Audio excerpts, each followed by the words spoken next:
Until fairly recently, it was thought that a baby's sex was determined by the mother's cells. Or at least, it was believed that the sex was determined by the male and female cells together.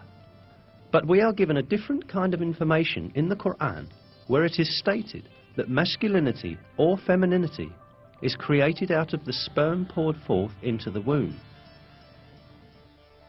That He created pairs, male and female, out of a drop of sperm, as it is poured forth. The improving disciplines of genetics and molecular biology have scientifically validated the accuracy of this information given by the Quran. And what we see. It is now understood that sex is determined by sperm cells coming from the male, and that the female has no role in this process. Chromosomes are the main elements in determining sex. 2 of the 46 chromosomes that determine the structure of a human being are identified as the sex chromosomes. These 2 chromosomes are called XY in males and XX in females because the shapes of the chromosomes resemble these letters.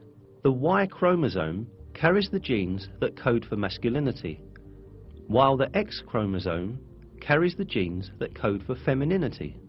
Formation of a new human being begins with the cross combination of one of these chromosomes, which exist in males and females in pairs.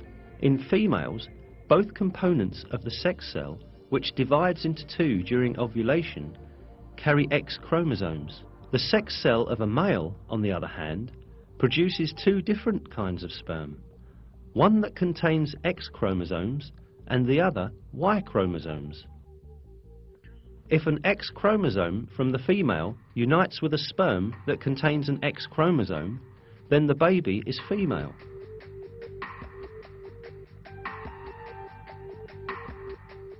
If it unites with the sperm that contains a Y chromosome, the baby is male.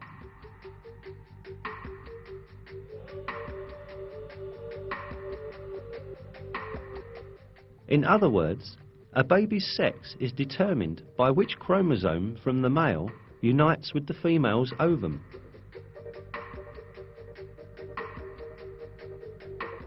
None of this was known until the discovery of genetics in the 20th century. Indeed, in many cultures, it was believed that a baby's sex was determined by the female's body. That was why women were blamed when they gave birth to girls.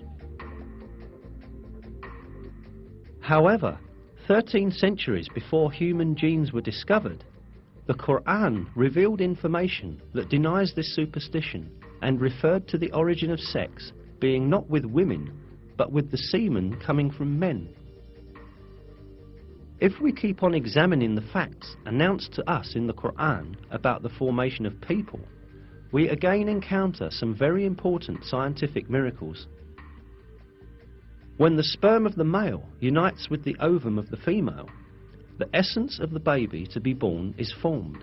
This single cell, known as the zygote in biology, will instantly start to reproduce by dividing and eventually become a piece of flesh.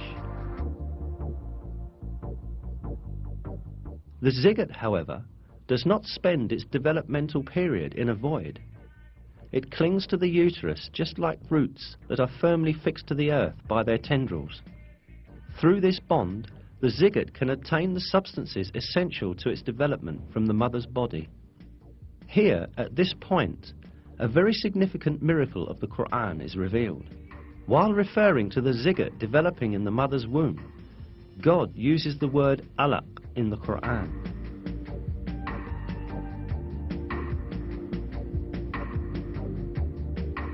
Recite, "In the name of your Lord, who created man from alaq." Recite, "And your Lord is the most generous."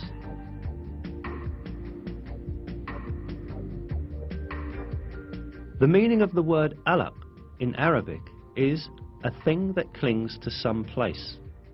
The word is literally used to describe leeches that cling to a body to suck blood.